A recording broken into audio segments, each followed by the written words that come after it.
Kerala state service pensioners union Kandalloor unit 34ാമത് വാർഷിക സമ്മേളനം നടത്തി. ഗ്രാമപഞ്ചായത്ത് പ്രസിഡന്റ് അഡ്വക്കേറ്റ് എസ് സുനിൽകുമാർ ഉദ്ഘാടനം ചെയ്തു. Kerala state service pensioners union Kandalloor unit 34ാം വാർഷിക സമ്മേളനം പുല്ലുകുളങ്ങരയിൽ നടത്തി. കാര്യപരിപാടികൾക്ക് തുടക്കം കുറിച്ചുകൊണ്ട് രാവിലെ പ്രസിഡന്റ് പതാക ഉയർത്തി. തുടർന്ന് പ്രസിഡന്റ് കീച്ചേരിൽ ആർ ശങ്കരപിള്ളയുടെ അധ്യക്ഷതയിൽ നടന്ന സമ്മേളനം കണ്ടല്ലൂർ ഗ്രാമപഞ്ചായത്ത് പ്രസിഡന്റ് അഡ്വക്കേറ്റ് എസ് സുനിൽകുമാർ ഉദ്ഘാടനം ചെയ്തു. സെക്രട്ടറി കെ സുരേന്ദ്രബാബു സ്വാഗതം പറഞ്ഞു.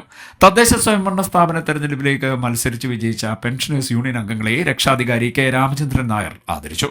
ജില്ലാ പഞ്ചായത്ത് അംഗം ഡി അംബുജാക്ഷി, ഗ്രാമപഞ്ചായത്ത് അംഗങ്ങളായ എസ് രാജേഷ്, കെ സുരേന്ദ്രബാബു എന്നിവർ ആദരവ് ഏറ്റുവാങ്ങി. സെക്രട്ടറി കെ സുരേന്ദ്രബാബു റിപ്പോർട്ടും treasurer in charge M S Rama കണക്കും അവതരിപ്പിച്ചു. M Rajagopal, P Rajamma, Ramadevi, M R Jayasree എന്നിവർ സംസാരിച്ചു. ജോയിന്റ് സെക്രട്ടറി ജയദേവ് കാർണവർ നന്ദി പറഞ്ഞു.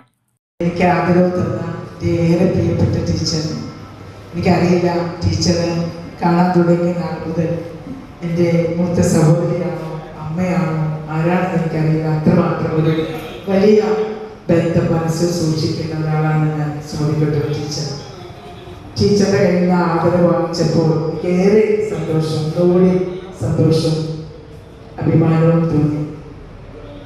ടീച്ചറിനെ കുറിച്ച് ഞാൻ പറയാനുള്ള കാര്യം തന്നെ നമ്മുടെ പ്രസിഡന്റ് സൂചിപ്പിച്ചു. ആ വീട്ടിലേക്ക് ചെന്നാൽ എന്താണ് ടീച്ചറിന്റെ മാനസിക വ്യാപാരം എന്ന് നമുക്കറിയാൻ കഴിയും.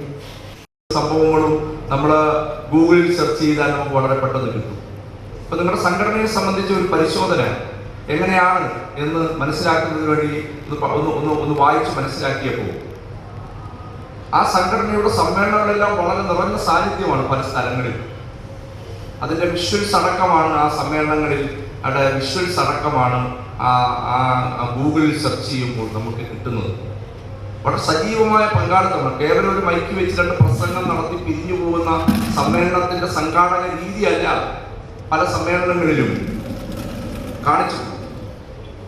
വയോജനങ്ങൾ നേരിടുന്ന ഗൗരവമായ വിഷയങ്ങളെ സംബന്ധിച്ച ചർച്ചകൾ, അതുമായി ബന്ധപ്പെട്ട പരിഹാര മാർഗങ്ങൾ കണ്ടെത്തൽ, അതേപോലെ തന്നെ ഇതിനോടൊപ്പമുള്ള മെഡിക്കൽ ക്യാമ്പുകളിൽ വിവിധങ്ങളായ പരിപാടികൾ സംഘടിപ്പിച്ചിട്ടാണ് സമ്മേളനങ്ങൾ നടത്തിക്കൊണ്ടിരുന്നത്.